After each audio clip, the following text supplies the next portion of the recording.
ایک راز سلطان محمود غزنوی رحمۃ اللہ علیہ اپنے محل میں آرام فرما رہے تھے کہ اچانک آنکھ کھل گئی۔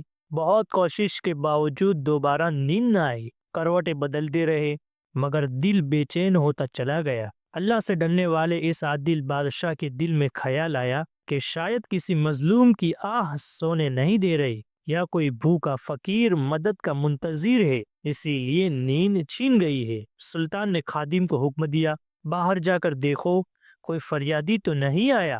خادم باہر گیا، چاروں طرف دیکھا، کوئی نظر نہ آیا۔ واپس آ کر عرض کیا، حضور باہر کوئی نہیں ہے۔ سلطان نے دوبارہ لیٹنے کی کوشش کی مگر بے قراری اور بڑھ گئی۔ پھر خادموں کو حکم دیا، اچھی طرح تلاش کرو، دیکھو کون انصاف مانگنے آیا ہے۔ خادم دوڑے، ہر جگہ تلاش کیا مگر کچھ نہ ملا۔ واپس آ کر کہا، بادشاہ سلامت، کوئی بھی موجود نہیں ہے۔ سلطان کو گمان ہوا کہ شاید خادم سستی کر رہے ہیں۔ غیرت ایمانی جوش میں آئی، تلوار ہاتھ میں لی اور خود باہر نکل آئے۔ پورا علاقہ دیکھا مگر کوئی نہ ملا۔ قریب ایک مسجد تھی، جب اس کے دروازے پر پہنچے تو اندر سے کسی کے سسکیوں بھرے رونے کی آواز سنائی دی۔ اندر جا کر دیکھا تو ایک شخص زمین پر سجدے کی حالت میں لیٹا ہوا تھا۔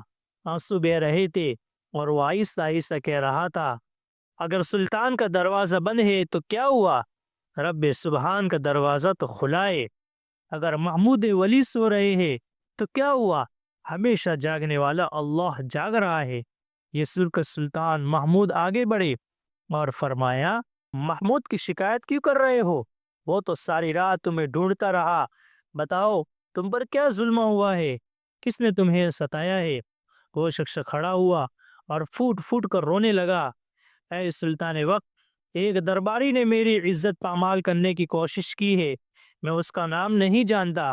وہ نشے کی حالت میں آدھی رات کو میرے گھر آتا ہے اور میری بیوی کی عصمت پر ہاتھ ڈالنا چاہتا ہے۔ اگر آپ نے اس تلوار سے اس داغ کو نہ دھویا تو قیامت کے دن میرا ہاتھ آپ کے گریبان پر ہوگا۔ یہ سن کر سلطان محمود پر دینی اور شاہی غیرت طاری ہو گئی، جسم پسینے سے بھیگ گیا۔ لرزتی آواز میں پوچھا، کیا وہ ملعون اس وقت ابھی آتا ہے؟ اس نے کہا، اب تو رات بہت گزر چکی ہے، شاید جا چکا ہو، مگر مجھے ڈر ہے کہ پھر آئے گا۔ سلطان نے فرمایا، اس وقت تم چلے جاؤ، لیکن جو ہی وہ آئے فوراً مجھے خبر دے دینا۔ اگلی رات وہ مظلوم شخص محل کے دروازے پر پہنچا۔ محافظوں نے فوراً سلطان تک پہنچایا۔ سلطان بیدار تھے، ہتھیار اٹھائے اور فرمایا، چلو اس رات کی وہ آگے آگے چل پڑا۔ سلطان پیچھے۔ گھر پہنچ کر اس نے وہ جگہ دکھائی جہاں ظالم سانپ کی طرح سو رہا تھا۔ سلطان نے ایک ہی وار میں انصاف قائم کر دیا اور زمین انصاف کے خون سے سرخ ہو گئی۔ پھر سلطان نے مظلوم سے پوچھا، اب بتاؤ محمود سے راضی ہو؟ اس کے بعد جائے نماز منگوائی، 2 رکعت شکرانے کی نماز ادا کی اور فرمایا، اگر گھر میں کچھ کھانے کو ہو تو لے آؤ۔ اس نے مجھے ڈر تھا کہ شاید وہ بد کردار میرا کوئی بیٹا ہو، درباریوں میں اتنی جرأت نہیں ہو سکتی، غرور کا نشہ عام طور پر بادشاہوں کی اولاد میں زیادہ ہوتا ہے۔ میں اسی خوف کے ساتھ آیا کہ شاید اپنے ہی بیٹے کو قتل کرنا پڑے۔ جب دیکھا کہ کوئی غیر ہے تو میں نے اللہ کا شکر ادا کیا۔ میرے بھائیو، ہمیں جو ہے اس واقعہ سے سب سے اہم سبق جو ملتا ہے وہ یہ ہے کہ ہم پہلے اللہ کو یاد کرے، اللہ سے فریاد کرے، پھر دنیا کی طرف جائے۔ دیکھیے، اس مظلوم نے سب سے پہلے سلطان کے بجائے پہلے اللہ کے دروازے پر فریاد کی، اور وہی فریاد سبب انصاف بنے، یعنی انصاف کا سبب بنے۔ اس میں میرے بھائی، کوئی بھی مصیبت آئے، کوئی بھی تکلیف آئے، ہم پہلے اللہ کی طرف متوجہ ہو، اللہ سے مانگے، اللہ سے شکایت کرے، لوگوں سے شکایت نہ کرے۔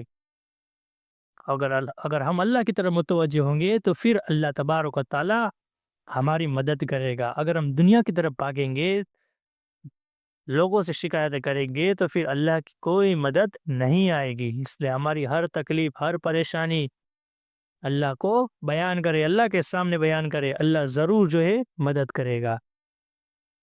اللہ تبارک و تعالی ہم سب کو اس پر عمل کرنے کی توفیق عطا فرمائے، اور ایسے اسلامک سچے واقعات کو سمجھنے کے لیے عمل کرنے کے لیے ہمارے چینل کو ضرور سبسکرائب کر لے، جڑ جائے، تاکہ ایسے نئے نئے اسلامک سبق آموز واقعات آپ کو ملتے رہے، آپ جو ہے اسلام کو سمجھتے رہے اور اپنی زندگی بدلنے کا ذریعہ بنے۔ وما علینا الا البلاغ۔